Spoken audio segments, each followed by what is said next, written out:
Hey guys, it's Andrew from Cardinal Kia. In this video, I'm going to show you how to use your one-touch turn signal in the all-new 2023 Kia Sportage. I have in front of me here an LX front-wheel drive in dawning red.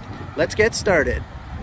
Okay, so to start us off, to activate your one-touch turn signal, you just go ahead and push the turn signal in the direction you need to go, but just lightly. And what that's going to do is just going to give you 3 blinks for like a quick lane change without having to fully activate the arm. Because when it's activated, you either have to deactivate it by pushing it up yourself or at least turning the steering wheel until it pops back into the off position.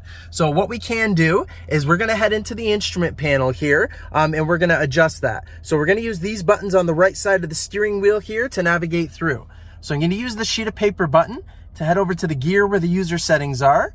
We're going to go down into lights, press OK, and then the second option there, one touch turn signal. So I'm going to push OK. Some of you may not know that this is already activated in your car because when they come off the truck, generally they're always activated already. So with the 3 flashes. So you can now change it to 5 or 7 flashes if you want it to blink more for your quick lane change, or you can even turn the feature off if you don't like it at all. So you just go down to off, hit OK, and now you'd either have to hold your light arm to do your turn signal or fully activate it, and again just have to deactivate it one way or another afterwards. But by default it's going to be at the 3 flashes, but you can adjust it as you want to.